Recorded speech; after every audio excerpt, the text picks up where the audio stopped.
पार्टियां बनेंगी, बिगड़ेंगी, सरकारें आएंगी, जाएंगी, पर ये देश रहना चाहिए। इस देश का लोकतंत्र अमर रहना चाहिए। Super super.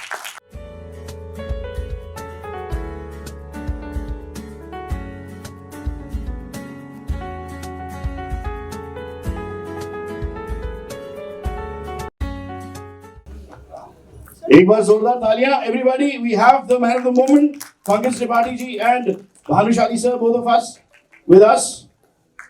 और इसीलिए शायद एक बायोपिक बहुत असरदार होती है, खासकर तब जब एक वैसा शख्स जिसको सब चाहते हैं। मैं पंकज जी, मुझे माफ कीजिएगा अगर मैं गलत बोलूंगा, पर मुझे लगता है कि ये चकाचौंध वाले बॉलीवुड में एक बड़े भाई की जरूरत होती है, और वो बड़ा भाई कहीं ना कहीं आप नजर आते हैं, क्योंकि वो वार्मथ और वो ठहराव, वो एडवाइस, और जब वो बिलीफ होता है कि एक ऐसा चेहरा जिसके मुंह पे सब सच बोल रहे हैं, आपसे जो बात करेगा वो आपसे सच बोलेगा, आपसे दिल की बात करेगा, एक ऐसी शख्सियत बॉलीवुड जैसी चकाचौंध वाली जिंदगी में होना।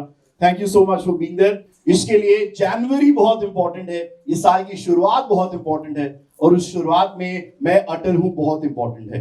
मैं कंग्रेचुलेटिंग यू। पिछला साल बेहतरीन रहा था as a presenter, as a producer, but ये जो रामधुन हमने सुना, आई थिंक आप ही बता पाएंगे बेस्ट कि पद्मश्री कैलाश जी को आपने चुना, तो what were the thoughts initially कि कैलाश जी पे ही या कैलाश जी से ही ये गाना गवाना है? What were the initial thoughts?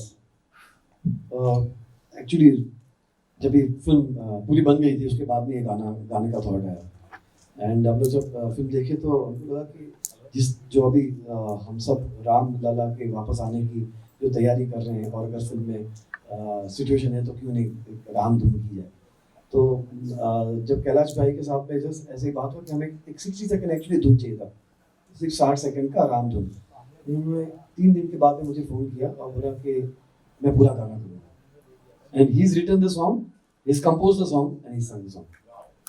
So this is like और incredible। जैसे वो गाना एक फर्स्ट ड्राफ्ट हमने सुना, we thought this is it। हमें हम सबको जो शायद चाहिए, जैसे आपने कहा कि 22 जनवरी को जब गाना जब एक श्रद्धा के साथ में हम लोग को कुछ व्यक्त करना होगा, तो ये धुन के साथ में हम व्यक्त कर सकते हैं।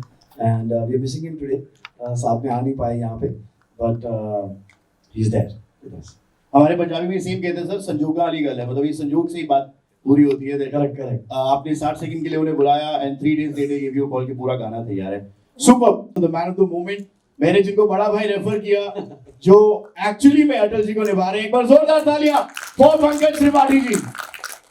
तो सबसे पहले तो बहुत बेहतरीन ट्रेलर। प्लीज सीधा क्वेश्चन, आप जैसा एक सहज, एक इतना अमेजिंग एक्टर जब एक बायोपिक के लिए तैयारी करता है तो क्या अलग होता है, कैसे ये फिल्म आई, कुछ भी अगर आप शेयर करना चाहें कि इनिशियल डेज जब सर का फोन आया या कैसे आप तक ये फिल्म पहुंची?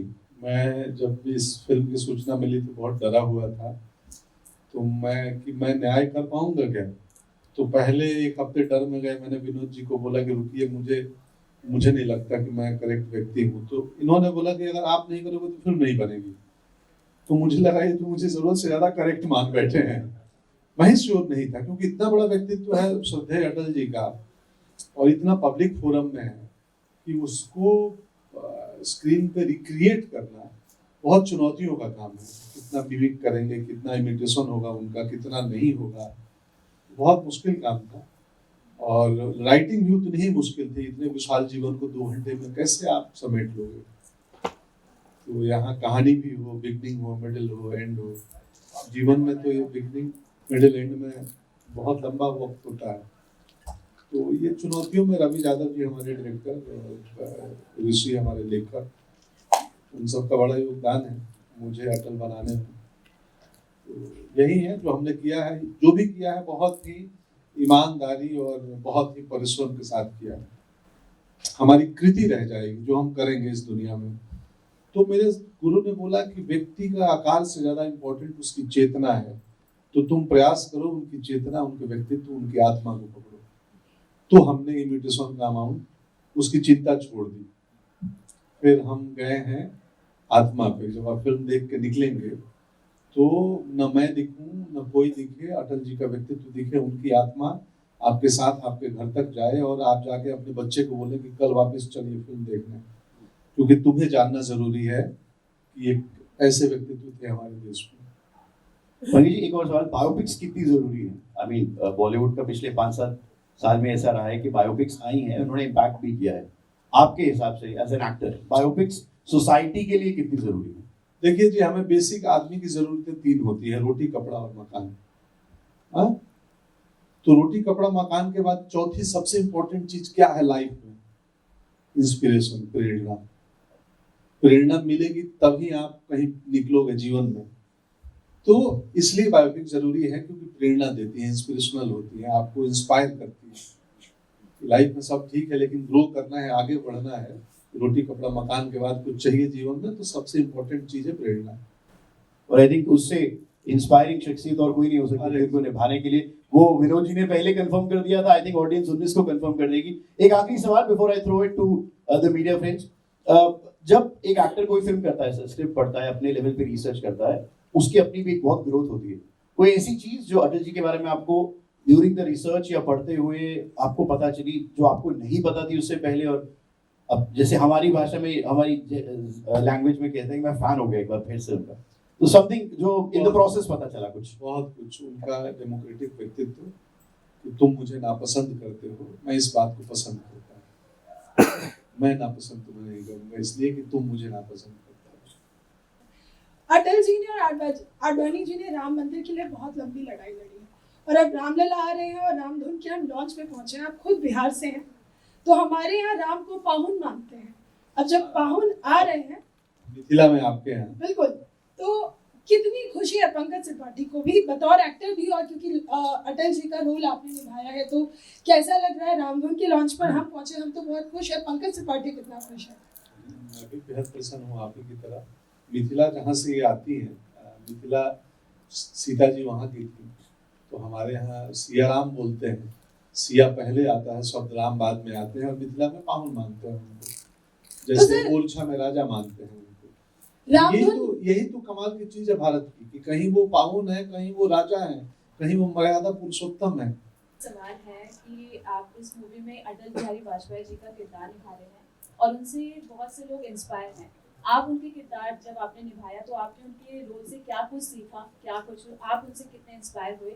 और प्लस ये रामधुन अभी सॉन्ग लॉन्च हुआ है, और 22 जनवरी को हमारे राम जी अयोध्या में आ रहे हैं। आप इन दोनों चीज़ों पे क्या बोलना चाहेंगे? ये सुखद संयोग है। फिल्म को 25 दिसंबर को ही आना था, अटल जी के जन्मदिन पे, और चूंकि फिल्म में वीएफएक्स का काम बहुत बढ़ गया, और हम रिलीज के लिए एक सही तारीख भी चुनते हैं, व्यावसायिक निर्णय होता है, तो फिल्म 19 को आ गई। आई थिंक फिल्म का डेट पहले अनाउंस हुआ था, और राम मंदिर ओपनिंग के बाद में हुआ था शायद। तो ये सुखद संयोग है। लोग शोभा यात्रा में जाएंगे, वहाँ जो जनमानस वहाँ जाएगा दर्शन करने। सर, आप भी इनॉग्रेशन में जाएंगे अयोध्या? नहीं, मुझे तो अभी तक निमंत्रण नहीं है। इतनी भीड़ होगी, हम कैसे पहुंचेंगे पता नहीं। उसके बाद जाऊंगा, उसके बाद में इत्मीनान से मैं जाता हूँ, अक्सर जाता हूँ, और मैं चुपचाप पत्नी बच्चे को लेता हूँ कहीं भी, किसी भी तीर्थ स्थल पे, और बिना सेल्फी खींचे और बिना जनता को या सोशल मीडिया पे बताए, मैं जाके जो मेरी आस्था है और जो मेरी आध्यात्मिक पहलू है उसकी चेतना को जागृत करके चुपचाप आ जाता हूँ। हेलो सर, सामने सर, बहुत शानदार ट्रेलर लगा, गाना भी बहुत शानदार लगा।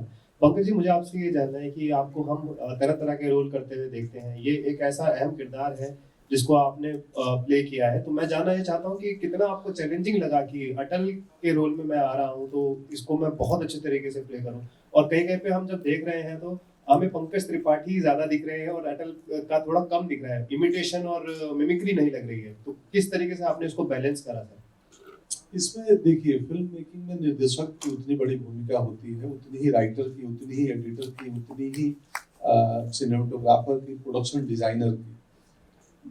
खुशकिस्मती से हम अभिनेताओं का चेहरा दिखता है। मेरे लुक्स पे काम करने के लिए जो प्रोस्थेटिक के लोग थे, जो मेकअप डिपार्टमेंट के जगदीश दादा, प्रथमेश, तो बहुत लोगों का योगदान है हमें इस तरीके से प्रेजेंट करने में। तो अगर अच्छा लगा तो योगदान सबका है, और अगर अच्छा ना लगे तो गलतियां मेरी हैं। तो नहीं ऐसा, तो हम सब प्रयास करते हैं कि कहानी कहें, उसको जितना ऑथेंटिक रियल तरीके से कहें, और उस कहानी का इंटेंशन क्या हो कहने का, कि वो उसमें निकले, प्रेरणा मिले। जैसे हमने इनिशियली बोला कि जीवन में सब कुछ ठीक है, लेकिन इंस्पिरेशन तो चाहिए ही, प्रेरणा तो चाहिए ही।